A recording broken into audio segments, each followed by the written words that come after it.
여성은 참 신비한 존재. 여자는요, 생리를 하고 난 다음에 1일부터 18일까지 점점 기분이 좋아진대요. 점점. 18일서부터 21일 사이까지는 기분이 최고래, 최고. 네. 최고인데 21일부터 기분이 나빠지기 시작해. 생리할 때 되면 완전히 그 여자가 아니야. 원래 생각했던 그 여자가 아니야. 완전히 새로운 완전히 짐승이 하나 나와갖고 이상한 행동을 하는 거예요. 그러니까 여자는 기분이 좋고 나쁘고 너무 분명해요. 좋을 때는 한없이 좋고 나쁠 때는 또 한없이 나쁜 경우가 있어요. PMT라고 이게 그 여자는 그 생리 전 긴장감이 있대요. 이 현상이 있어갖고 여자의 감정을 남자들이 내 마누라는 난 도저히 이해가 안 돼. 이게 이 주기를 몰라서 그래요. 더욱이 여자가 한 18일에서 21일 사이는 기분이 얼마나 좋으냐면은 처녀 때도 이때 만약에 파티장에 가고 술을 먹는데 남자를 보면은요 모든 남자가 다 멋있게 보인대. 그래갖고 그냥 이때 그냥 술 먹고 호텔에 다음날 아침에 깨보면 어머머 내가 미쳤어 내가 왜 그랬지? 이런 일이 이때 벌어지는 거예요. 그래서 보통 보면은 이렇게 부부들 보면 너무 예쁜 여자하고 이상하게 생긴 남자가 부부로 사는 경우가 있어요. 이 경우는 18일에서 21일 사이에 만난 경우에 이 경우는 내가 뭐라 그러냐면 왜 시어머니를 미워하는데요? 뭐 내가 시집을 왔더니 그냥 손자하고 그냥 고모하고 그냥 남편만 하고 나는 그냥 완전히 식모 취급하고 친정에도 못 가게 하고 그러면 안 되지. 그 시어머니 며느리한테 밥 얻어먹으면서 정신 나간 시어머니네.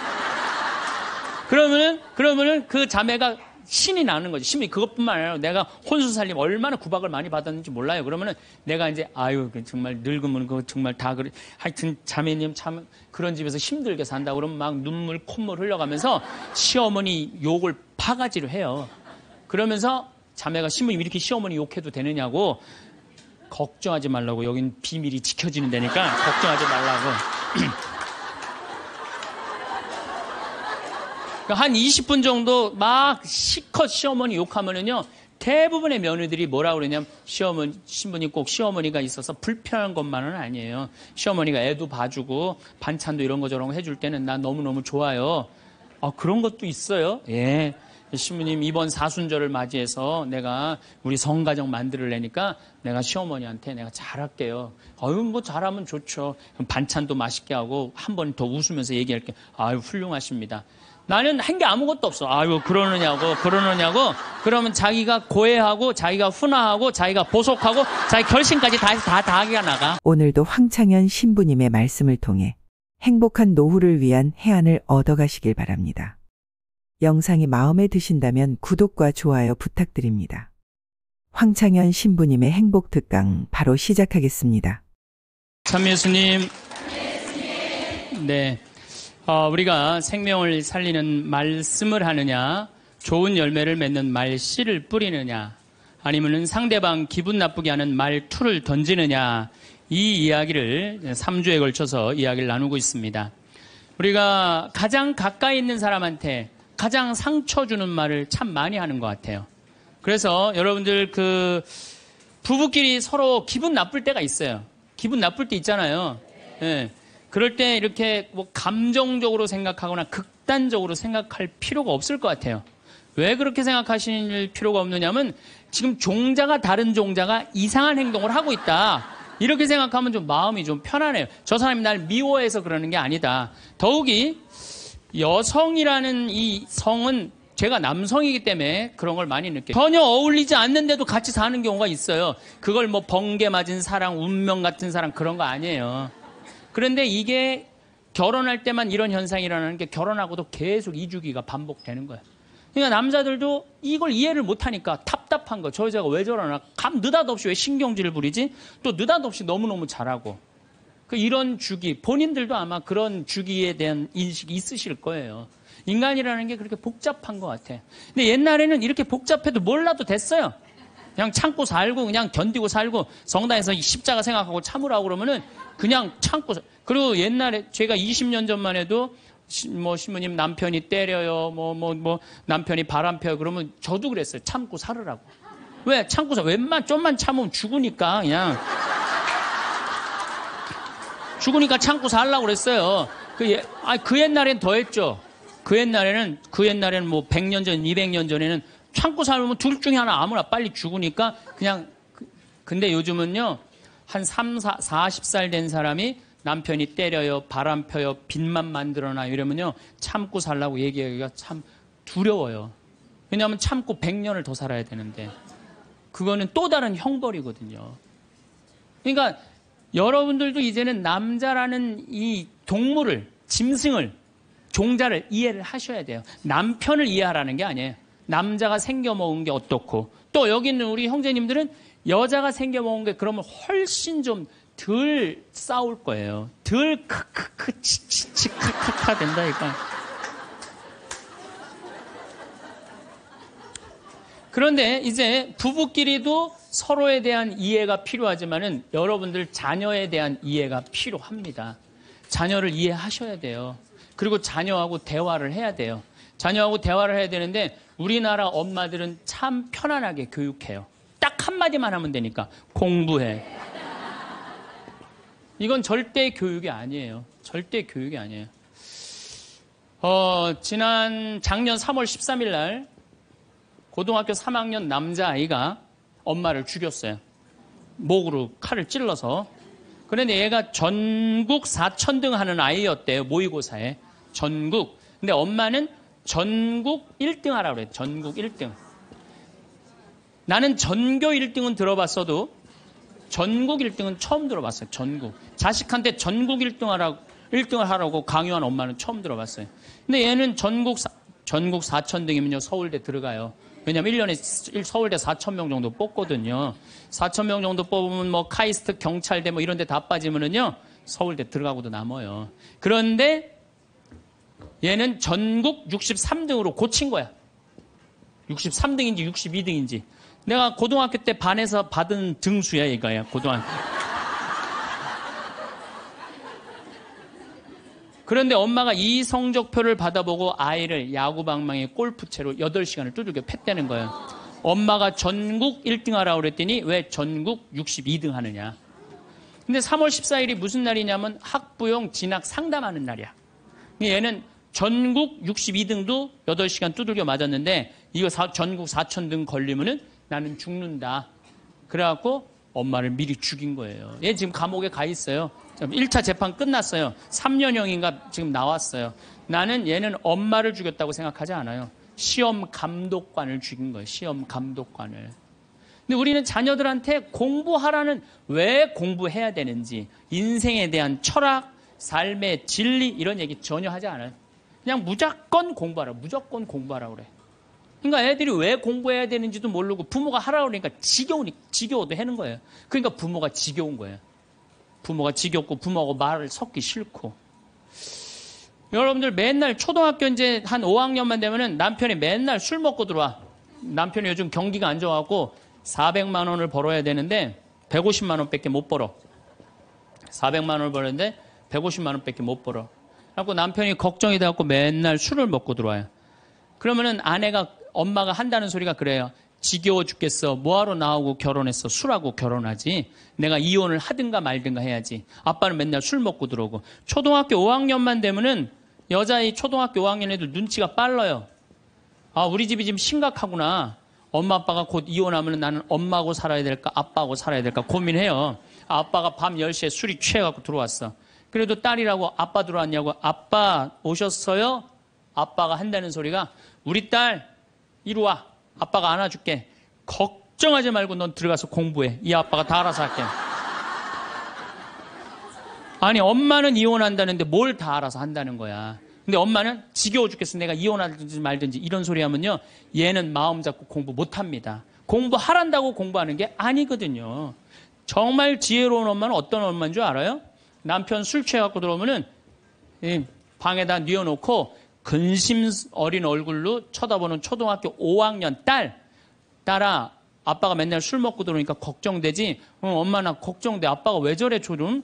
사실은 아빠가 요즘 경제가 좀 어렵지 않니? 너도 알다시피 지금 유럽의 그리스 사태 터졌잖아.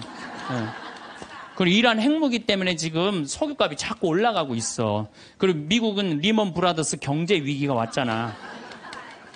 이렇게 어려운 경제 위기가 와서 아빠가 한 달에 400을 벌어야 되는데 150밖에 못 벌어. 근데 너도 알다시피 우리 핸드폰 네 식구 쓰면은 20만 원이야. 그 다음에 전기세 10만 원이야. 그 다음에 아빠 차 운행하고 우리 버스 타고 전철 타고 다니는 거 30만 원이야. 우리가 라면만 먹고 살아도 60만 원이야. 네 학원비, 동생 학원비 50만 원 들어가. 그러고 난 다음에 우리 아파트 부금 100만 원 들어가. 한 달에 최소한 250은 있어야 되는데 150밖에 6개월 동안 아빠가 지금 이렇게 우리 집이 마이너스야. 그래서 아빠가 저렇게 근심 걱정이 돼서 저렇게 술을 먹고 들어오니 네가 좀 이해를 해줬으면 좋겠다. 이렇게 말하면요, 얘는 방에 들어가서 고민해요. 우리 집을 위해서 내가 도대체 뭘 해야 될까 고민해요. 그런데 우리는 자녀들한테 이런 얘기 일체하지 않아요. 일체하지 않고 너는 들어가서 뭐 하라고 그래? 공부하라고 그래. 그러니까 애들이 공부를 왜 해야 되는지 모르잖아요. 유대인들은요, 초등학교 1학년만 되면은 왜 우리가 이 초막절을 지내야 되는지, 왜 우리가 과월절을 지내야 되는지, 할머니, 할아버지는 어떻게 살았고, 엄마, 아빠는 어떻게 살았고, 다 얘기해줘요. 그러니까 우리나라 애들은, 이스라엘 애들은 초등학교 1학년 때부터 철드는 거예요. 우리 역사, 이런 역사 안에서 내가 살아가야 되는구나. 제가 지난 3월 달에 내가 이제 다음 겨울에 12월 달에 그 강의를 이제 말씀을 드릴 거예요. 3월 달에 이스라엘에 초청을 받아서 갔다 왔어요. 근데 마침 내가 그 사막 체험을 했는데 그때 이스라엘의 영재 아이들이 거기 왔었어요. 천재 아이들이죠. 근데 이스라엘은 고등학교 3학년 18살만 되면요, 무조건 군대 가야 돼요. 3년. 남자고 여자고 다 3년. 근데 걔네들이 전부 다 의대 합격한 애, 공군사관학교 합격한 애, 다 그런 애들이야. 그래서 내가 물어봤어요. 니네들은 18살만 되면은 군대를 간다는데 너희들 정말 군대 가고 싶느냐? 내가 물어봤는데 걔네 눈빛이 반짝반짝 거리면서 나는 이 나라를 위해서 가겠다는 거예요. 그리고 그냥 가는 것도 아니고 반드시 가고 난 기쁘게 가겠다는 거예요. 얘네들은 역사, 의식, 가정의식 다 있는 거야. 그러니까 우리나라 애들은 20년 동안 역사 얘기도 안 듣고 사람 살아가는 도리 얘기도 안 듣고 무조건 뭐만 하라고 그래? 공부만 하라고 그래. 제가 얼마 전에 내 친구의 친구가 세상을 떠났어요. 근데 그 세상 떠난 사람 여자예요. 근데 고등학교 2학년 딸이 있고 대학교 1학년 아들이 하나 있는 거야. 그런데 이 엄마가 딸을 깨워야지 딸은 일어나서 학교를 가는 거예요. 근데 10시가 됐는데 엄마가 안 깨운 거야. 엄마가 왜 나를 안 깨웠지? 10시가 됐는데 부엌에 가보니까 심장마비로 죽은 거예요. 심장마비로 죽었는데 아들이 이제 올라왔죠. 지방대학 다니면서. 아들이 올라왔는데 아들이 장례 때 하나 울질 않더래요. 우리 친구가 가서 보니까. 그리고 그냥 슬퍼하질 않더래요. 그런데 장례하는 날 아빠한테 그러더래요. 아빠, 나 내일 MT가 있는데 나 그거 꼭 가고 싶은데 나 어떻게 하면 좋으냐고. 나 내일 MT 가게 해달라고 그러더래요. 철이 안 들은 거죠. 그런데 여러분들, 얘가 철이 왜 없을까요? 누가 이렇게 철없이 키웠을까요? 부모가 철없이 키운 거예요. 뭐 하라고 그런 거야? 공부하라고 그러는 말 외에는 한 얘기가 없는 거예요. 공부하라는 얘기. 우리 집에 이 형제가 4형제. 근데 우리 둘째 형이 머리가 나빠요. IQ가 99에. 난 126인데. 근데 우리 둘째 형이 중학교 1학년 때 어느 날 갑자기 공부를 잘하는 거예요. 반에서 1, 2등을 하는 거예요. 그리고 좋은 고등학교 가고 좋은 대학 나와서 대기업 하고 요즘 아주 그냥 번듯한 회사의 사장이에요. 그래서 내가 3년 전에 형한테 물어봤어요. 형은 IQ가 자기 항상 그러니까 난 99밖에 안 된다고. 형은 IQ가 99밖에 안 되는데 왜 이렇게 공부를 잘하고 사회에서 이렇게 정말로 남들 부러워하는 자리까지 올라갔느냐고. 왜 IQ가 99밖에 안 되는데 왜 갑자기 공부를 잘하느냐고 내가 물어봤어요. 근데 형이 이런 말씀을 저한테 하더라고. 형이 신부님, 내가 중학교 1학년 때 아버지가 간 수술했어요. 큰 간 수술을 했어요. 난 초등학교 4학년 때 기억나요. 아버지 병원에 가면 천도복숭아 따먹었던 거 기억나요. 그리고 아버지가 퇴원을 하고 다음날 허리를 구부리고 출근을 하시더래요. 근데 우리 형이 보니까 어머니가 그랬대요. 여보, 며칠 쉬었다가 나가라고. 그렇게 허리를 구부리고 어떻게 출근을 하느냐고. 근데 아버지가 그러더래요. 나는 내 자식 먹여 살리고 공부시키려면 오늘부터 나가야 된다고. 그 일주일 동안 이 99짜리 IQ가 지켜본 거예요. 일주일 동안 지켜보면서 자기가 그런 생각을 했대요. 내가 저 아버지를 위해서 해야 되는 건 공부다. 그래갖고 이 99 IQ가 코피가 터져가면서 공부를 한 거예요. 근데 그 아들은 내가 봐도 그때부터 효자인데 지금까지도 효자예요. 왜? 부모의 삶에 동참했기 때문에.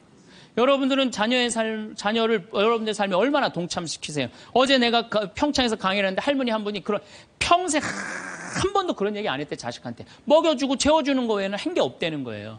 여러분들 개는요 10마디 알아듣는데요. 기다려, 앉아, 손, 엎드려 이 정도 알아듣는데요.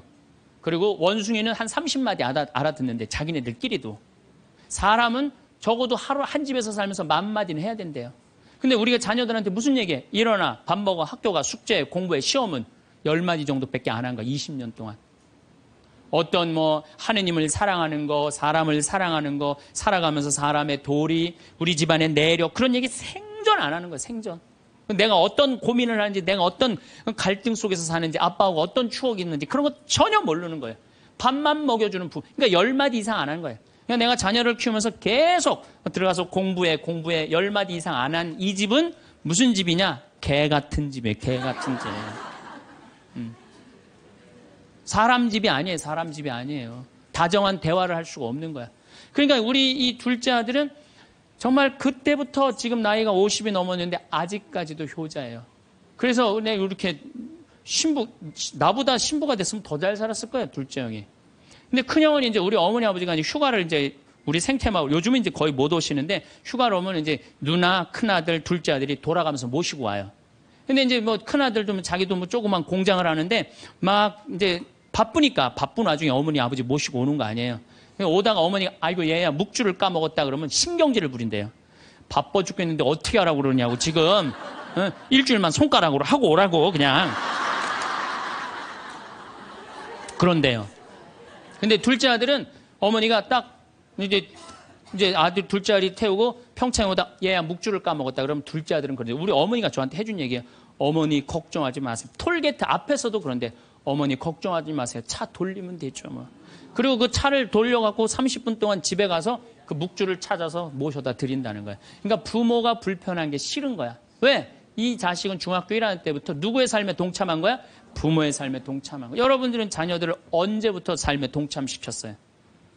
부모가 속이 썩는지 아빠가 힘든지 고통스러운지 그런 건 하나도 얘기 안 하잖아요.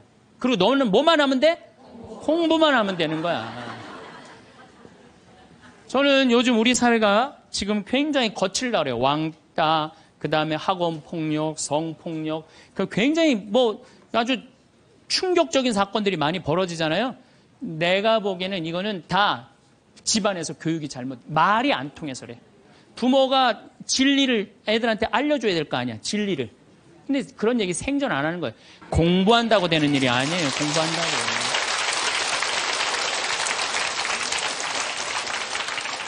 그러니까 자식들하고 대화를 하려고 해도 대화를 해본 적이 있어야지 대화를 할 거 아니야. 공부하라는 말 외에는 해본 적이 없는데. 그래서 엄마 명동에 어때? 좋았어? 좋았어. 어떻게 좋았어? 그냥 좋았어. 넌 들어가서 빨리 공부해. 자, 그렇다면은 내가 어떻게 하면 대화를 잘할 수 있을까? 말을 잘할 수 있을까? 첫 번째, 들어라. 우리가 이게 부족해요. 듣는 게 부족해. 우리나라 사람들이 듣는 게 부족해. 제가 평택에서 본당 신부할 때 교우가 한 5,000명 됐었어요. 본당 신부 혼자 하는데 하루에 고해성사를 200명, 300명이 보는 거예요. 너무너무 힘든 거야. 그러니까 내가 주일날 막 교우들이 1분 이상 고해를 하면 막 신경질이 나는 거야. 그러니까 할머니들이 그냥 신부님 내가 6.25 때 시집 와갖고 그냥 독자 집에 시집을 왔는데 아들을 하나 낳았어요. 아들을 하나 낳았는데 그놈이 독자라고 내가 너무 오냐오냐 해서 키우다 보니까 이놈을 장가를 보냈는데 이놈이 이혼을 해갖고 손자를 나한테 맡겨갖고 내가 지난주에 그 손자 찾으러 다니느냐고 주일미사를 빠졌어요. 아, 주일미사 빠졌는데 왜 6.25 전쟁부터 시작을 해. 내가 그래요. 저 교우들한테 항상 교육할 때 죄는 간단히 죄 진 것만 얘기해라. 과정은 설명하지 말고. 그러니까 참 교우들도 죄 결론만 얘기하는 게 참 답답할 거 아니야. 고해소에서 그 답답한 속을 털어놔야 되는데 신부님은 막 200명, 300명 주름 기다리고 있고. 근데 내가 능평이라는 데 본당 신부를 딱 갔는데 교우가 500명이야. 딱 10분의 1이야. 고해소에 들어가고 성물돌 끝났는데도 들어오는 사람이 아무도 없는 거야. 너무 심심한 거예요. 그래갖고 이제 고해소에 딱 들어오면 너무 반가운 거예요. 그래갖고 신부님 저 시어머니를 미워했어요. 그럼 평택에서는 4계명 부모에게 효도하라고 그랬는데 미워하면 안 된다. 예수님이 십자가 생각하고 시어머니한테 잘해라. 딱 간단해. 그렇게 했는데 능평에서 이 자매 나가면 이제 아무도 안 들어오니까 이 자매 나가면 아무도 안 들어오니까 내가 뭐라 그러냐면 왜 시어머니를 미워하는데요? 뭐 내가 시집을 왔더니 그냥 손자하고 그냥 고모하고 그냥 남편만 하고 나는 그냥 완전히 식모 취급하고 친정에도 못 가게 하고 그러면 안 되지. 그 시어머니 며느리한테 밥 얻어먹으면서 정신 나간 시어머니네. 그러면은 그 자매가 신이 나는 거지. 신이 그것뿐만 아니라 내가 혼수 살림 얼마나 구박을 많이 받았는지 몰라요. 그러면은 내가 이제 정말 늙으면 그거 정말 다 그래. 하여튼 자매님 참 그런 집에서 힘들게 산다. 그러면 막 눈물 콧물 흘려가면서 시어머니 욕을 바가지로 해요. 그러면서 자매가 신부님 이렇게 시어머니 욕해도 되느냐고 걱정하지 말라고. 여긴 비밀이 지켜지는 데니까 걱정하지 말라고. 한 20분 정도 막 시컷 시어머니 욕하면은요, 대부분의 며느리들이 뭐라 그러냐면, 신부님 꼭 시어머니가 있어서 불편한 것만은 아니에요. 시어머니가 애도 봐주고, 반찬도 이런 거 저런 거 해줄 때는 난 너무너무 좋아요. 그런 것도 있어요. 예. 신부님 이번 사순절을 맞이해서 내가 우리 성가정 만들려니까 내가 시어머니한테 내가 잘할게요. 뭐 잘하면 좋죠. 그럼 반찬도 맛있게 하고 한 번 더 웃으면서 얘기할게. 훌륭하십니다. 나는 한 게 아무것도 없어. 그러느냐고. 그러면 자기가 고해하고, 자기가 훈화하고, 자기가 보속하고, 자기 결심까지 다 하기가 나가. 말은요, 들어주기만 하면 돼요. 여러분들 친구들하고 무슨 상담할 때 지적질할 필요 하나 없어요. 나이 50, 60 넘어갖고, 너 그러니까 네가 그 꼴로 사는 거야. 그러면 자기 속 얘기하는 사람이 너 그러니까 그 꼴로 사는 거야. 그럴 때 맞아. 내가 그래서 내가 이 꼴로 사나 보다. 그럴 것 같아. 기분 나빠할 것 같아요.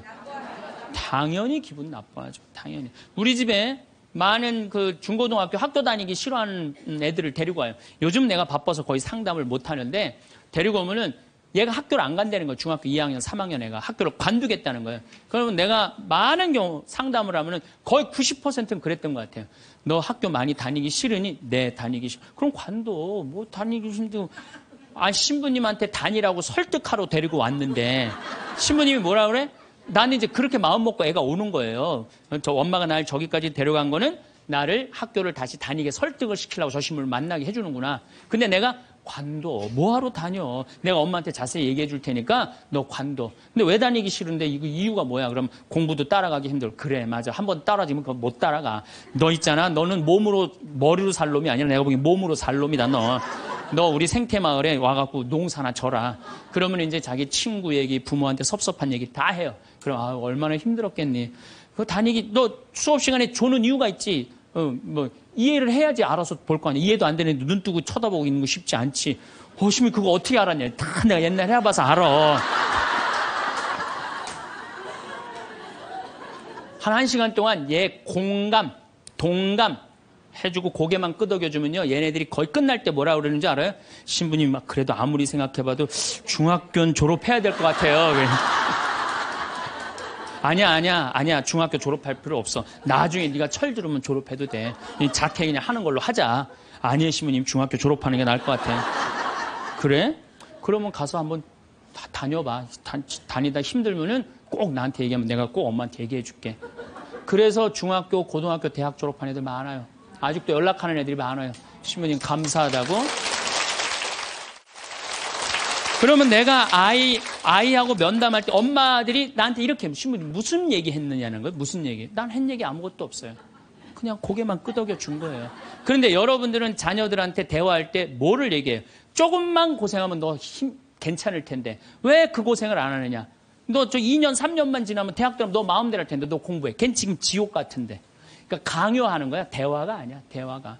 그러니까 안 되는 거예요. 인도에는요. 대화를 하면은요, 이호덕 선생님이라고 글, 우리말 쓰기 아주 돌아가셨는데 책 잘 쓰는 분 계셔요. 그분 책에 그런 내용이 나와요. 인도에 여행을 하는데 사람들이 대화를 하면서 그러더래요. 아차, 그러더래요. 아차. 얘네들이 우리나라처럼 뭐 물건 까먹어. 아차, 그러나 그랬대요. 근데 학교 수업에 갔는데 애들이 선생님을 보고 아차, 아차 그러더래요.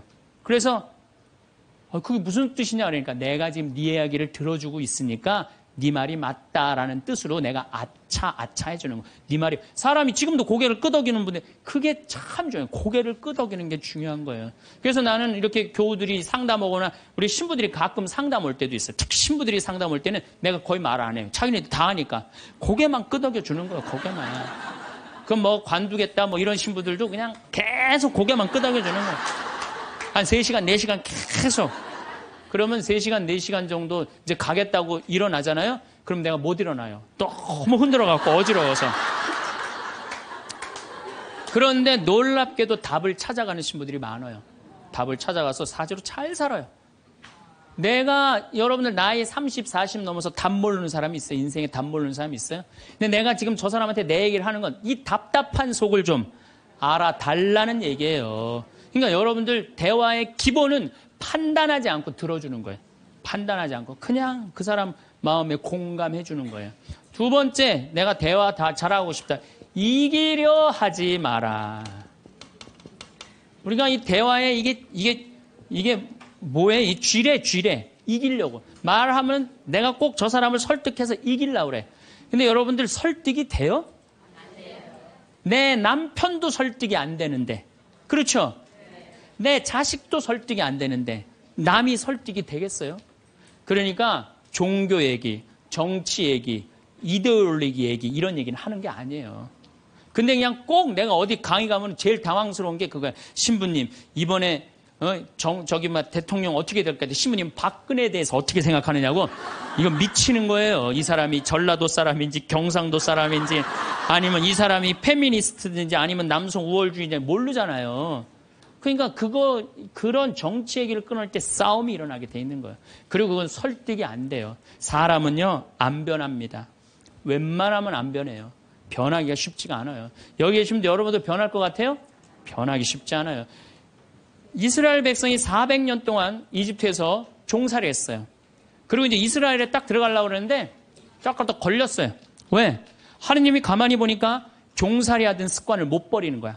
계속 불평하고 자기 스스로 뭘 해나가야 되는데 하느님이 고민을 하다가 얘네들은 안 바뀌겠다. 400년 동안 이 몸에 배갖고 그래서 이제 이집트는 떠나왔으니까 어떻게 40년 동안 보름이면 가요. 그 이집트에서부터 이스라엘까지 보름이면 가는 거리인데 40년을 떠돌아다니면서 그 노예살이에 몸에 뱉던 사람을 다 죽여요. 그리고 완전히 새로운 사람만 다 들어가요. 다시 태어난 사람만. 그렇게 안 변하는 게 그러니까 40년 동안 단련 기간을 주는 거예요. 또 예수님도 부활해 갖고 왔는데 사람들 변했어요? 안 변했어요. 변한 사람 없어요. 12 제자만 변하고 그런 거지. 사람은 안 변해. 근데 여러분들이 너 이렇게 살아 그런다고 살아요 그 사람이? 그러니까 대화할 때 싸워서 이길 수가 없어요. 싸워서 이기려 하지도 말고. 제가 이렇게 평화방송에 이제 요즘 방송이 계속 나가잖아요. 한 번만 내보냈으면 좋았을 걸. 뭘 그렇게 계속 내보내. 아주 괴로워 죽겠어요 저는. 방송에 똑같은 강의 내용 계속 그래서 이거 녹화하는 거예요. 똑같은 거 너무 내보내지 말고 새 거 내보내라고 내가 지금 녹화하는 거예요.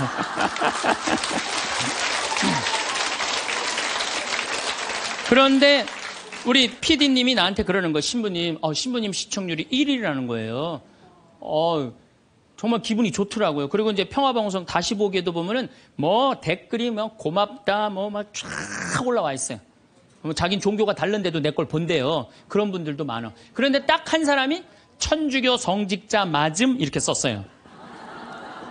성직자 맞음 이렇게 썼어. 기분 굉장히 나쁘게. 왜? 내가 행복농 강의하면서 평화방송 다시 보기를 하면 1,000원을 내야 돼요.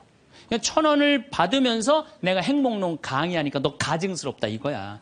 너 성직자 맞냐 이거야. 천주교 신부 맞느냐 이거예요. 그러니까 네가 진짜 행복농 강의 제대로 하려면 받지 말아라 이거예요. 근데 나는 안 받아요. 평화방송이 받는 거지 나는 안 받아요. 나 거기서 받아갖고 평화방송에 나 돈 한 푼도 안 줘요. 그리고 300K로 보면 무료로 볼 수 있어요 또. 그 사람은 내가 싫은 거야. 내가. 그냥 본질적으로 싫은 거야 내가. 그러니까 성직자 맞음하고 쓴 거야. 근데 그 밑에 댓글을 써서 내 팬들이 막 신부님 돈 안 받는다. 평화방송도 해명을 했어요. 신부님 한 푼도 돈 안 간다. 그래도 아무 소리도 없는 거야. 그러니까 그 사람은 내가 싫은 거예요. 그 싫으니 싫으니까 성직자 맞느냐고 한 거야. 자, 내가 그걸 읽어보고 막 화가 났어. 100명이 다 칭찬하는데 한 명이 나 욕하면 신경질 나잖아요. 그래갖고 내가 밑에 댓글에다가 너 나하고 한 번 만나서 싸우자. 나 돈 안 받는다. 나한테 사과해라. 그래야 될 것 같아요? 무시해야 될 것 같아요? 그걸 잘 아는 사람들이. 아니, 무시해야 되는 걸 그렇게 잘 아는 사람들이 주위 사람들한테 그렇게 싸워서 이기려고 그래요. 우린요, 인생을 살아가다가 무시해야 되는 사람들이 참 많아요. 우리가 인생 살면서요, 저는 제가 이렇게 강의를 하니까 모든 사람이 다 날 좋아할 거라는 생각은 절대 안 해요. 절대 안 합니다. 왜냐하면 내 강의를 듣는데 내 강의 싫어하는 사람들이 있어요. 그리고 그 사람들 자유예요. 얼마든지 싫어할 수 있어요. 내가 그 사람들 무시하는 것도 내 자유예요. 근데 그 사람들은 머리 드밀고 싸우고 이렇게 사느니 죽는 게 낫다. 뭐하러 그래? 나 사랑하는 사람이 훨씬 많은데. 그럼 내가 사랑하는 사람한테 마음을 빼앗겨야 될 것 같아요? 염장 지르는 사람한테 마음 빼앗겨야 될 것 같아요? 어느 누구한테 마음 빼앗겨야 돼? 사랑하는 사람한테. 여러분들도 마찬가지라는 거예요. 그러니까 오늘 이렇게 생각해서 내 볼이 누군가, 그 사람한테 내가 마음을 빼앗기고 시간을 빼앗고 열정을 빼앗긴다면 여러분들은 타자 자격 없고 인생 살 자격 없는 거예요. 그건 걸러내야 돼요. 이기려 하지 마세요. 골라내시면 돼요. 그러니까 우리들이 모든 사람한테 사랑받으려고 그럴 때 그때 미치는 거예요. 네. 날 사랑하는 사람도 있고 사랑하지 않는 사람도 있고. 반대로 뒤집어서 얘기해 봅시다. 여러분들 다 사랑해요? 아니요. 여러분들 마음에 안 드는 사람 있어요, 없어요? 있어요. 남들도 똑같은 거예요. 그렇게 생각하면 스트레스 받을 일이 하나도 없죠. 네. 그냥 내 맛있는 거 집 잡혀서 사 먹으러 다니면 돼. 자, 세 번째, 대화를 잘하려면 지는 법을 배워야 돼요. 이기려 하지도 말지만 지는 법을 배워야 돼. 여러분들, 우리가 살아가면서 이걸 대한민국이 못해요. 아니, 내가 맨날 이겨야만 돼? 1등만 해야 돼? 2등 할 수도 있고 꼴등 할 수도 있고, 내가 달리기 하면 달리기 잘하고 노래하면 노래 잘하고 그림은 그림 잘해야 다 잘해야 돼요? 그렇지 않아요. 애들한테 지는 법을 알려주면요, 애들이 잘 살아요. 근데 너 꼭 1등 해야 돼. 너 남들하고 해서 해야 돼. 얘네들 나중에 부러지게 돼 있어요. 지는 법을 가르쳐. 제가 이제 호주에 이제 강의 갔다가 우리 생태마을에 여름에 환경 교육을 해요. 아이들이 한 300명 정도 왔어요. 주일미사 이제 딱 토요일 날 돌아가고 주일미사를 딱 하는데 300명이 앉아서 미사를 하더라고요. 근데 미사를 하는데 우리 생태마을은 여름에 더우니까 우리가 아이스크림을 직접 만들어서 판매를 해요. 애들. 그러니까 애들이 이제 뭐 아이스크림 사 먹는 재미로 그냥 왔다 갔다 하잖아요. 근데 이제 이 300명이 주일날인데도 불구하고 아이스크림 사 먹느냐고 돈을 다 써버린 거야.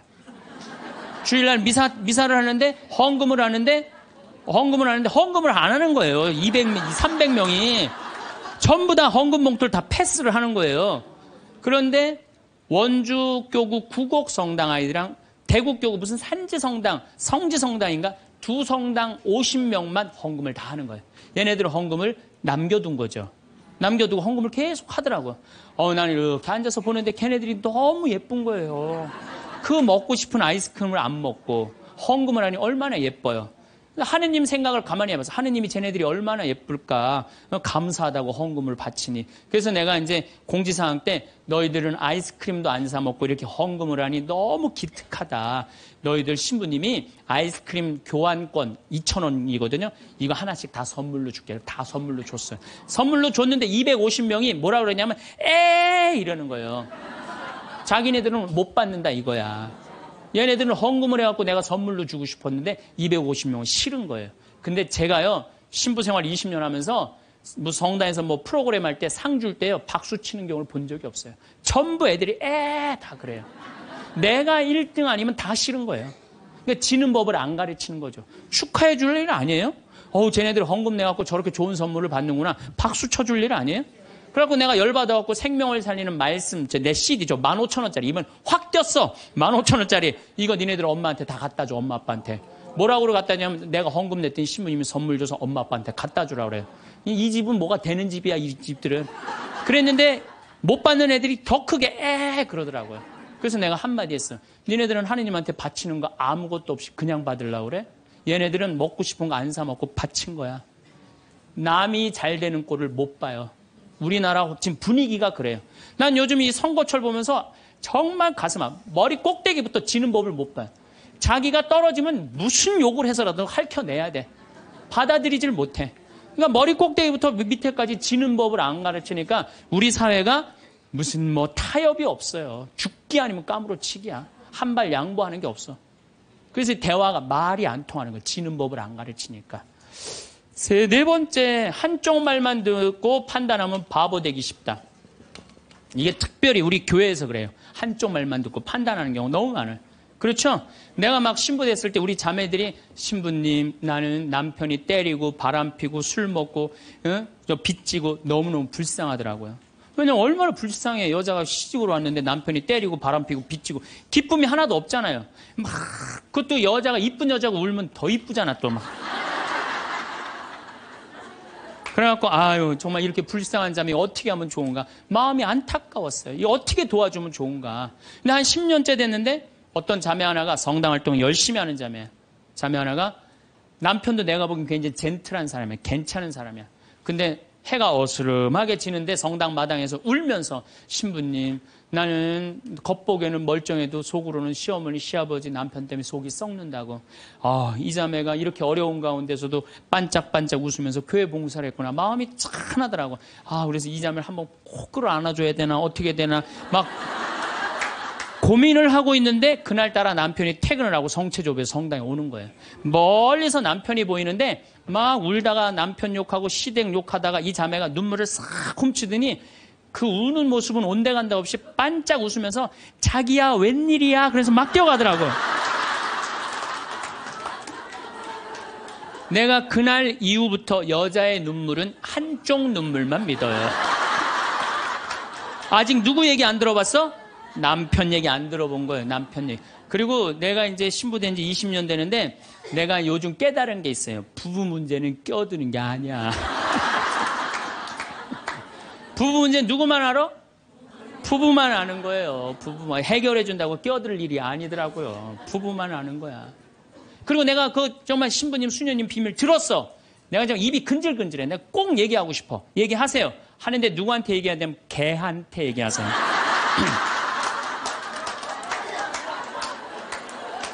걔한테 얘기하세요. 걔는 말을 옮깁니까? 안 옮깁니까? 안 옮겨요. 사람은 옮겨요. 그래갖고 그 공동체를 깨트리는 경우도 많아요. 그 공동체를 깨트리는. 우리가 신앙생활하면서 얼마나 잘못하는 것 중에 하나가 한쪽 말만 듣고 판단하는 거. 그래서 신앙생활하는 사람 머리가 더 복잡해. 너무나 이상한 소리를 많이 들어갖고. 제가 미국에 강의를 갔는데 자매들이 그러는 거야. 어떤 유명한 신부님이 은퇴하고 장가를 갔다는 거예요. 그래서 그분이 장가 갈 분이 아닌데 내가 그래.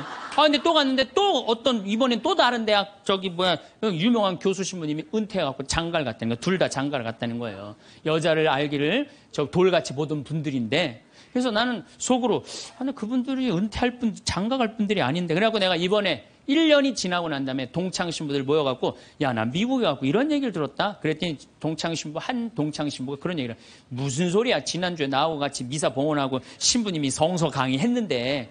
그러니까 멀쩡하게 성서 강의하는 신부님이 미국에서는 지금 관도하고 장가가 있어 지금. 우리가 얼마나 신앙생활하면서 이 잘못된 소문에 우리 영혼이 망가지는지 몰라요. 그러니까 한쪽 말만 듣고 판단하면 뭐가 되기 쉽다? 바보 되기 쉽다. 5번째, 끝을 좋게 맺어라.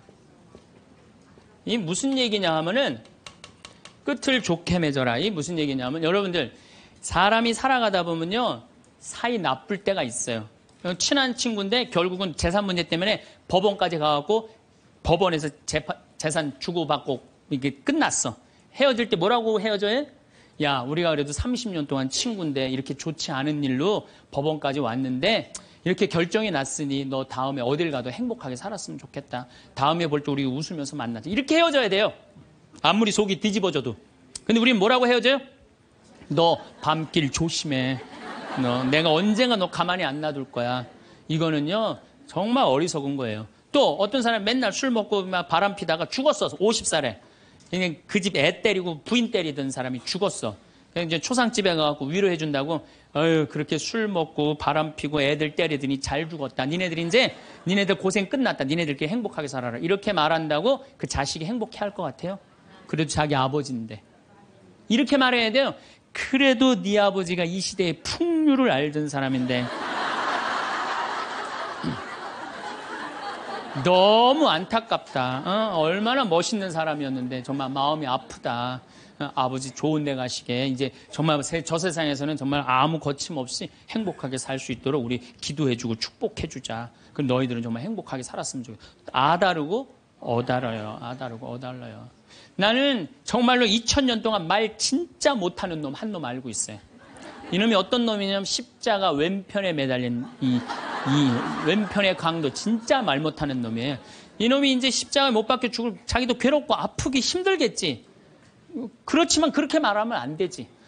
가운데 구세주라는 분한테 뭐라 그래? 네가 무슨 구세주냐? 네가 진짜 구세주면 너도 살리고 나도 살려봐라. 너 구세주도 아니다 이거예요. 그러니까 예수님도 지금 십자가에 못 박혀가고 아파 죽겠는데 이놈이 이상한 소리 하니까 대꾸를 해요 안 해요? 대꾸를 안 해요. 근데 난 2000년 역사상 진짜 말 잘하는 사람 한 사람 알고 있어요. 이게 누구야? 오른편에 있는 강도예요. 오른편에 있는 강도가 뭐라 그래? 야 이놈아, 너하고 나하고는 죽어도 싸. 근데 이분은 가난하고 병든 사람 전부 다 함께하고 병 고쳐주고 함께했던 분인데 네가 무슨 자격이 있어 그런 말을 해? 그래 한마디 더 해. 주 예수님 마지막 날 저를 기억해 주십시오. 그러니까 왼편에 있는 놈한테는 대꾸도 안 하던 예수님이 가상칠언이라고 십자가에서 7가지 중요한 말을 해요. 다 이루었다. 엘리 네마 사박타니, 이 몸이 당신의 보십시오, 당신의 아들입니다. 뭐 목마르다 이런 얘기 하잖아요. 그런데 이 오른편의 강도한테 너야말로 오늘 나와 함께 진정으로 낙원에 들 것이다. 막판에 말 한 번 잘한 바람에 천당 입장 1호 고객.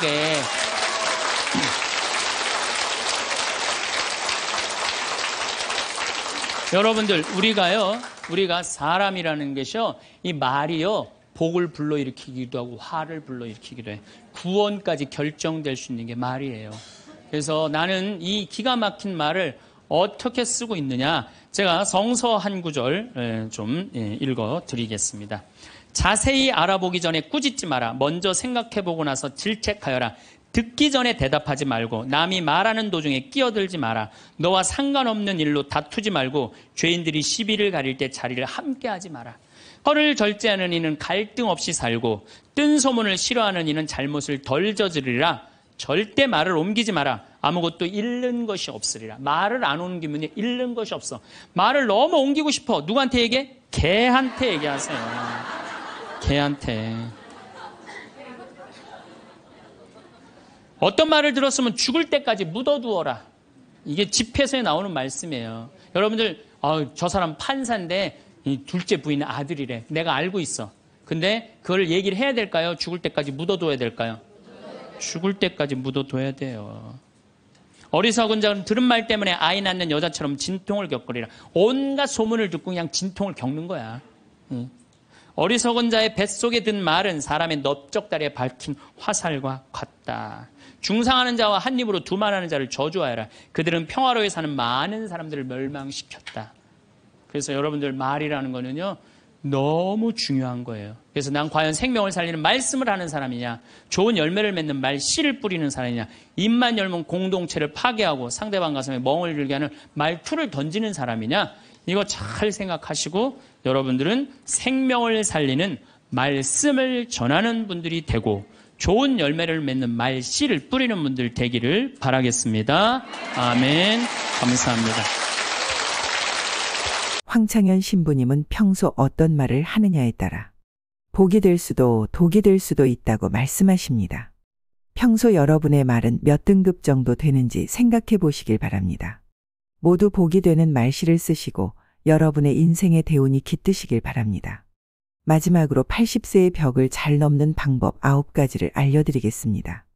현재 남성의 평균 수명은 82세, 여성은 88세입니다. 이 평균 수명은 앞으로 점점 더 증가해서 인생 100년, 100세에 가까워질 것입니다. 그렇지만 아무리 오래 살 수 있다고 해도 건강 수명이 늘지 않으면 누군가의 손길을 필요로 하거나 침대에서 생활해야 하는 기간만 길어질 뿐입니다. 그 기간은 현재 남성이 9년, 여성이 12년입니다. 건강하지 못해도 오래 살고 싶다라고 생각하는 사람도 있을 테지만 가능하면 힘차고 건강하게 살아야 됩니다. 80세 이후는 70대와는 완전히 다릅니다. 어제까지 가능했던 일이 오늘은 안 되는 상황을 수없이 맞닥뜨립니다. 컨디션 난조를 겪는 일도 잦아집니다. 무거워서 드는 것조차 못하게 되는 암담한 순간을 맞게 되는 나이입니다. 또 치매인가 라는 생각에 자신감을 잃는 일도 있을 겁니다. 리모컨을 어디에 뒀는지 기억조차 없는 황당한 상황을 자주 겪기도 하는데요. 배우자나 가까운 사람의 죽음을 경험하면서 하루아침에 고독이나 절망에 사로잡힐지도 모릅니다. 순식간에 생로병사의 거대한 벽이 거친 파도처럼 덮쳐오는 것이죠. 이처럼 80세의 거대한 벽을 제대로 넘지 못하면 노년의 생활은 말 그대로 지옥이 되는 건데요. 반대로 말하면 우리가 이 80세의 벽을 잘 넘게 되면 행복한 20년의 노후를 보낼 수 있다는 얘기이기도 합니다. 여러분은 행복한 노후와 불행한 노후 어느 쪽을 선택하시겠습니까? 80세의 벽을 넘어서는 방법 첫 번째. 자식보다 배우자가 낫다. 나이 들어 함께 여생을 보내고 싶은 누군가가 생긴다면 재혼도 행복의 선택지 가운데 하나가 될 수 있는데요. 하지만 재산이 있는 부모라면 자녀들이 재혼을 반대하고 재산이 없는 부모라면 자녀들이 축복한다고 합니다. 왜 그럴까요? 재산이 있으면 어차피 상대방의 목적은 재산이니까라며 자신에게 돌아올 유산의 몫이 줄기 때문에 반대하고 반대로 재산이 없으면 좋은 사람을 만나서 참 다행이에요. 외롭지 않고 행복한 노후를 보낼 수 있겠어요라고 한다고 합니다. 하지만 머릿속 한구석에는 부모님의 돌봄을 기대하는 계산도 들어있기 때문이죠.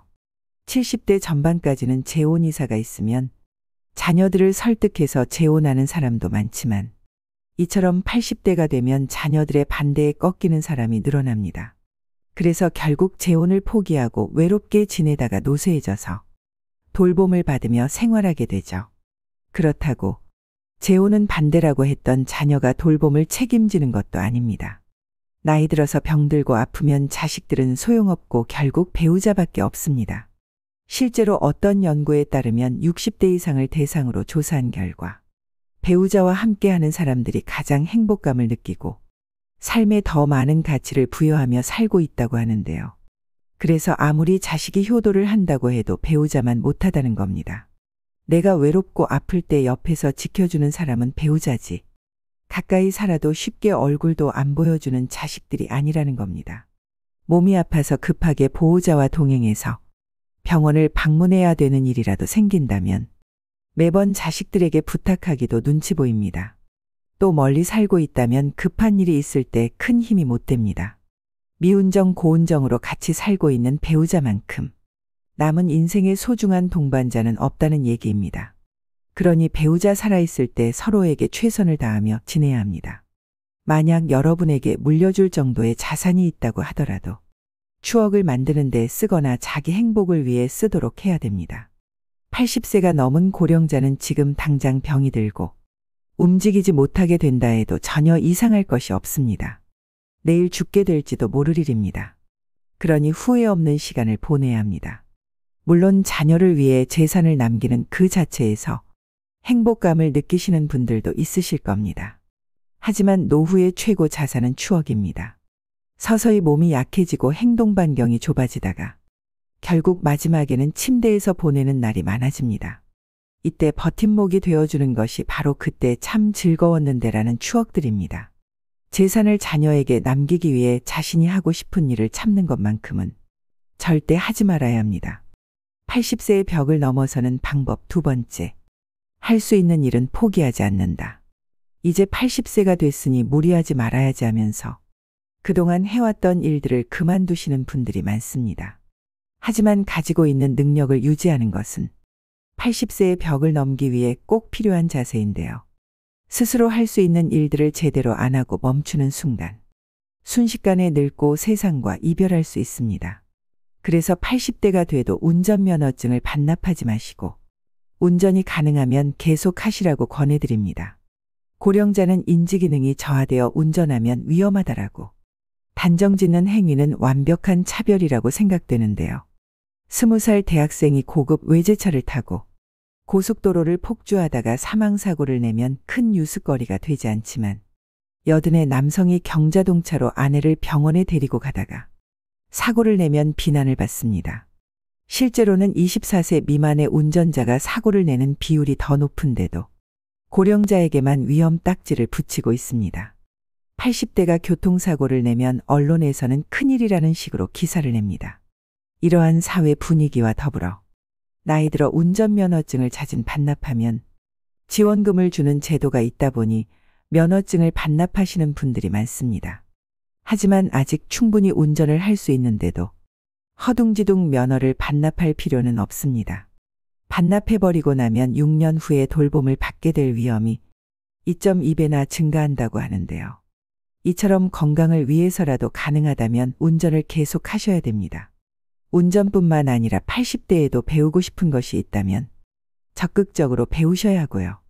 건강한 노후 생활을 보내는 가장 중요한 방법 중 하나가 노후에도 배움을 지속하는 건데요. 80세가 넘었다고 집에만 계시는 것은 수명을 단축시키는 가장 안 좋은 방법입니다. 마음 맞는 친구를 만나든 취미 생활을 즐기시든 무언가에 흥미를 가지고 몰두하시는 것이 좋습니다. 80세의 벽을 넘어서는 방법 세 번째. 자녀에게 재산을 남기지 않는다. 노후의 최고 재산은 추억입니다. 사람은 나이가 들면서 서서히 몸이 약해지고 행동 반경이 좁아집니다. 그리고 마지막에는 침대에서 베는 날들이 많아집니다. 이때 버팀목이 되어주는 것이 바로 그때 참 즐거웠는데라는 추억들입니다. 만약 여러분에게 물려줄 정도의 자산이 있다면 추억을 만드는 데 쓰거나 자기 행복을 위해 쓰셔야 됩니다. 80세가 넘은 고령자는 지금 당장 병이 들고 움직이지 못하게 된다 해도 전혀 이살할 것이 없습니다. 내일 죽게 될지도 모를 일입니다.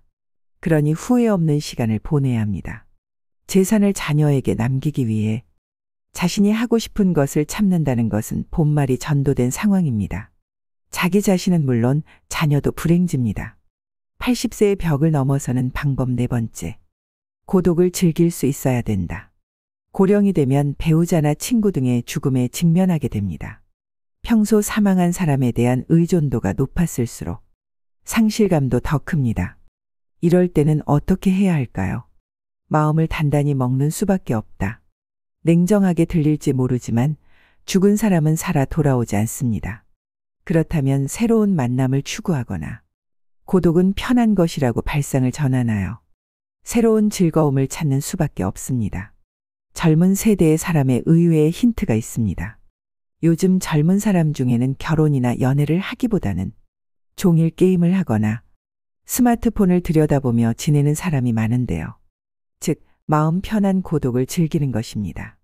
외롭다라고 생각하면 마음이 괴롭지만 고독은 자유다라고 발상을 바꾸면 뜻밖의 즐거움을 발견할 수 있습니다. 제가 아는 고령의 지인은 아내가 사망한 후에 넷플릭스라는 온라인 동영상 서비스를 이용하기 시작했습니다. 그분은 다 보지 못할 정도로 영상이 많아서 시간이 순식간에 지나간다. 아내가 무엇을 보고 싶어 하는지 신경 쓰지 않아도 된다. 보고 싶을 때 보고 자고 싶을 때 자니 마음이 편해서 좋다라고 말합니다. 80세의 벽을 넘어서는 방법 다섯 번째. 참지도 말고 무리하지도 말자. 80세가 넘어 사망한 사람을 부검하면 대부분 몸에서는 암이, 뇌에서는 알츠하이머 병변이 발견된다고 합니다. 하지만 생전에 이러한 사실을 몰랐던 사람도 적지 않습니다. 나이가 들면 몸에 여러 개의 병의 씨앗을 지니고 살아갈 수밖에 없습니다. 병의 씨앗이 언제 싹을 틔울지는 아무도 알 수 없는데요. 오늘은 건강하다가도 노년에는 당장 내일 환자가 되기도 하고 눈을 뜨지 못할 수도 있습니다. 그렇기 때문에 80세가 넘으면 현실을 그대로 받아들이고 내일 당장 생이 끝난다 해도 후회가 남지 않는 시간을 보내시는 것이 가장 중요한데요. 80 이후 참거나 무리하지 않기는 후회 없는 노후를 만드는 가장 중요한 방법입니다. 저희 어머니는 맵고 짠 자극적인 음식을 좋아하시는데요. 건강을 생각해서 제발 드시지 말라고 잔소리를 많이 하는데 그때마다 먹고 싶은 걸 먹지 못하시니 스트레스를 많이 받으시더라고요. 이렇게 건강을 위한다는 명분으로 나이가 들어서도 먹고 싶은 음식을 참는 사람이 많습니다. 소식하고 달고 짠 음식을 피하고 기름진 음식을 자제하고 비만은 건강을 해친다는 사고가 사람의 상식이 되었는데요. 이런 얘기는 60대까지는 건강을 해치는 원인이 되기도 하지만 80세를 앞두고 있다면 이러한 생각은 일단 접어두셔야 합니다. 고령자는 장기 기능의 저하로 식욕이 증가하는 경우가 있을 수도 있고 먹고 싶다는 욕구는 몸이 필요하다는 것이니 입에 당기는 음식은 마음껏 드셔야 됩니다. 체중 관리한다고 굶거나 식단 관리하지 마세요. 살이 좀 찐 사람이 오히려 더 오래 산다는 통계도 있습니다. 먹고 싶은 음식을 참으면 체중 조절하기는 스스로 수명을 깎는 행위입니다. 야채식이 좋다고 매일 풀만 드시지 마시고요. 나이 들수록 단백질 섭취가 가장 중요하기 때문에 고기를 많이 드셔야 합니다. 그럼 여기서 술이나 담배는요? 라는 질문이 되돌아올 수 있는데요. 술도 드시고 싶으시다면 몸에 주는 부담을 생각해서 저녁 반주를 즐기는 정도가 현명합니다. 지나친 음주는 몸을 제대로 가누지 못해 넘어지면 낙상으로 골절되어 한순간에 늙어버리는 비극도 적지 않기 때문입니다. 또 의외라고 생각할지 모르지만 담배의 폐해는 나이가 들수록 줄어드는데요. 실제 흡연으로 단명하게 된 사람은 고령이 되기 전에 사망하기 때문입니다. 즉 담배를 계속 피웠는데도 80세까지 산 사람은 앞으로 금연하든 흡연하든 수명에는 큰 차이가 없다는 뜻입니다. 또 80대를 목전에 두고 운동을 열심히 하는 것도 아무런 도움이 되지 않습니다. 오히려 무리해서 운동하다 체내에 활성산소가 만들어지게 되면 노화를 촉진할 수도 있는데요. 80세 이후에는 그냥 30분 정도의 가벼운 산책 정도면 충분합니다. 80세의 벽을 넘어서는 방법 6번째. 건강검진을 받지 말자. 지금 80대는 건강검진 초기 세대로 건강검진을 절대시하는 경향이 있습니다. 물론 건강검진은 60대 정도까지는 큰 도움이 되겠지만 80세가 넘은 고령자에게는 그다지 도움되는 것이 없습니다. 80대를 목전에 두고 건강검진을 받아보면 정상으로 나오는 수치보다 비정상으로 나오는 수치가 더 많은 것이 일반적입니다. 건강검진에서 정상 수치라는 것은 평균치에 가깝다는 얘기입니다. 비정상 수치는 그 범위를 넘어 지나치게 높거나 낮은 사람을 말합니다. 수치는 본래 사람마다 다릅니다. 우리가 이 평균의 함정에 빠져서 사는데요. 체질이나 환경에 따라서도 다르고 나이에 따라서도 다르며 체형이나 생활 습관에 따라서도 다릅니다. 어디까지가 정상이고 어디까지가 비정상인가가 문제가 아니라 정상치라도 병에 걸리는 사람이 있고 비정상치라도 병에 걸리지 않는 사람이 있다는 겁니다. 80세가 넘어서도 문제없이 사는 사람은 그 자체가 건강하다는 증거입니다. 다시 말해서 정상이라는 증거죠. 그런데 의사가 환자를 보지 않고 수치만 보고서 진단을 내린다면 어떻게 될까요? 정상치에 맞추도록 약을 처방한다면 답은 명확합니다. 환자는 지금의 건강과 기력을 잃게 됩니다. 몸 상태가 그 수술을 견딜 만큼 건강하지 않은 상태에서 수술을 하니 암세포는 없앴더라고 건강이 나빠져서 그때부터 누워서만 지내게 되는 거죠. 특히 80세가 지난 고령자는 수술할 필요가 없습니다. 나이가 들면 들수록 암은 진행이 느려지고 쉽게 전이되지 않기 때문입니다. 그렇기 때문에 허투루 손떼기보다는 지켜보는 편이 낫습니다. 사실 발견하지 못했을 뿐 훨씬 이전부터 암을 지닌 채 살아왔고 앞으로 서서히 진행되겠지만 한순간에 나빠지는 일은 거의 없기 때문입니다. 아시다시피 암 치료는 간단하지 않습니다. 수술이든 화학치료든 몸에 심각한 부담을 줄 수밖에 없는데요. 체력이 크게 떨어지는 80세 이상의 고령자는 평소 생활로 되돌아가지 못할 확률이 높다는 걸 명심하셔야 됩니다. 80세의 벽을 넘어서는 방법 7번째. 자기와 맞는 의사를 찾자. 80세의 벽을 넘으려면 얼마나 좋은 의사를 선택하고 얼마나 좋은 관계를 유지하느냐가 관건입니다. 그렇다면 어떤 의사를 선택해야 할까요? 좋은 의사를 구별하는 가장 손쉬운 방법은 약에 관해 이야기를 나누어 보는 것입니다. 본래 약은 몸 상태를 좋게 하는 것이 목적인데 처방해준 약을 먹고 몸 상태가 나빠진 것 같다고 해도 이건 좋은 약이니까 혹은 약을 끊고 죽고 싶나요? 라는 식의 태도를 보이는 의사라면 그 병원은 그만 다니는 편이 낫습니다. 교과서적인 수치와 검사 결과만 믿고 환자 개인이 느끼는 몸 상태는 생각하지 않는 건데요. 제대로 된 의사라면 다른 약으로 바꾸든 양을 줄이든 식의 후속 조치를 취하게 될 것입니다. 만약 그런 의사라면 좋은 주치의가 될 수 있습니다. 환자를 잘 섬기는 의사, 환자들의 말을 다 들어주는 의사는 좋은 의사라 볼 수 있습니다. 환자가 말할 때 차트나 들여다보고 환자가 묻는 질문에 마지못해 몇 마디 대답해주는 의사는 결코 좋은 의사가 아닙니다. 또 환자의 눈높이에서 환자가 궁금해하는 것을 성의껏 잘 설명해주는 친절한 의사인지도 확인해 보셔야 합니다. 자기 환자를 끝까지 책임지는 의사의 자세가 무엇보다 중요합니다. 투병이 시작되면 의사, 환자, 보호자는 2인 삼각 경기를 하는 것처럼 서로 발을 묶고 완치를 향해 전진하는 관계가 됩니다. 그 중에서도 의사가 나 몰라라 하면 환자와 보호자는 절망하게 되겠죠. 이처럼 80대가 되면 나와 잘 맞는 의사를 찾는 것이 무엇보다 중요합니다. 내가 보내고 싶어하는 노후를 이해하고 거기에 맞는 방향으로 움직여주는 의사를 만나야 하는 거죠. 수술을 원하지 않는데 수술밖에 방법이 없다고 딱 잘라서 이야기하는 것은 의사 같지 않는 의사입니다. 진료받을 때마다 불편함을 느끼게 하거나 심리적 피로감이 들게 하는 의사라면 궁합이 맞지 않다는 뜻입니다. 나와 맞지 않는 의사에게 진찰받는 것은 말년의 지옥행 버스에 오르는 격이죠. 80세를 맞이하는 고령자에게 병원과 의사는 매우 가까운 존재입니다. 소중한 내 몸을 믿고 맡길 수 있는 의사를 만나는 것은 행운이라고 할 수 있습니다. 그렇기 때문에 조금 더 젊은 50대, 60대부터 이 병원, 저 병원 다니면서 널리 알려진 명의보다 나만의 명의를 찾는 일이 중요합니다. 80세의 벽을 넘어서는 방법 8번째. 약은 최소한으로 먹자. 나이 들수록 여기저기 안 아픈 곳이 없는데요. 그러면 병원 진료도 장기별로 과마다 진료를 받게 됩니다. 여러 과를 돌면서 진료를 받게 되면 문제는 많은 양의 약으로 드러납니다. 예를 들면 검사 결과 혈압이 높다며 순환기내과에서 혈압 강아지를 처방합니다. 거기다 혈당치가 높다는 사실을 알게 되면 내분비내과에서도 약을 주게 되는데요. 각기 다른 전문의에게 약을 처방받았더니 다량의 약을 복용해야 하는 상황이 심심찮게 생깁니다. 또 약의 종류가 많아질수록 중복 약을 처방받을 확률도 높습니다.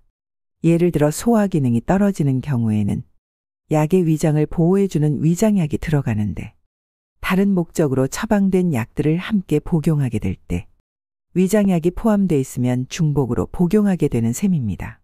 위장약은 위산 분비를 억제해 약을 복용할 때 속쓰림 등을 방지해 주지만 과도하게 섭취할 경우에는 장염이나 폐렴 위험이 커집니다. 또 순환기 전문의가 진료를 하고 나서 높은 콜레스테롤 수치를 약으로 낮추면 면역 기능이 저하되고 암이 진행되기 쉬우면서 감기나 독감에도 쉽게 걸립니다. 혈관계 이상으로 죽는 게 아니라 암이 진행되거나 폐렴으로 죽게 될 수 있는 거죠. 이렇게 되면 약이 되는 것이 아니라 독이 될 수도 있다는 사실을 기억하셔야 합니다. 이런 장기별 전문 진료 체계는 60대까지는 효과가 있지만 80대 전후에는 별로 도움이 되지 않습니다. 특히 고령자일수록 많은 약을 함께 쓰면 문제가 됩니다. 물론 꼭 먹어야 하는 약도 있으므로 모든 약을 끊을 수는 없지만 일상생활의 활동 수준을 방해하지 않도록 최소한에 머물러야 합니다. 머리가 아프면 두통약을 먹고 위가 아프면 위장약을 먹으면 됩니다. 필요할 때 필요한 만큼만 먹는 것이 약의 올바른 사용법입니다. 약을 계속 먹어야 오래 산다는 근거는 어디에도 없다는 사실을 기억하셔야 됩니다. 80세의 벽을 넘어서는 방법 마지막 9번째. 약은 좋지 않을 때만 먹으세요. 장수하는 약은 없습니다. 또 약을 계속 먹어야 오래 산다는 근거는 어디에도 없습니다. 그저 자기 소신껏 사는 것이 제일의 방법입니다. 의사에게 수치가 높더라도 건강한 삶을 우선하고 싶다라고 말했는데 들어주지 않는다면 좋은 의사가 아닙니다. 그런 의사는 환자가 거절하면 됩니다. 선생님이 그리 말하니까 선생님 눈밖에 날까 봐서 의사의 안색만 살피며 참는 사람이 있는데 약을 먹어야 오래 산다는 확실한 근거는 의사에게도 없습니다. 다량의 약을 지속해서 복용하면 어떻게 될까요? 당연히 몸에 큰 부담을 줍니다. 왜냐하면 약은 독이기도 하기 때문입니다. 특히 고령자일수록 많은 약을 함께 쓰면 문제가 됩니다. 본래 약이란 몸이 좋지 않을 때 치료를 위해 먹는 것입니다. 오늘날에는 오래 살려고 약을 먹는 사람이 많지만 관련된 근거에 대한 조사나 연구는 제대로 이루어지지 않고 있습니다. 머리가 아프면 두통약을 먹고 위가 아프면 위장약을 먹으면 됩니다. 물론 꼭 먹어야 하는 약도 있으므로 모든 약을 끊을 수는 없지만 일상생활의 활동 수준을 방해하지 않도록 최소한에 머물러야 합니다. 이것이 80세 이상의 고령자가 약과 어울리는 올바른 방법입니다.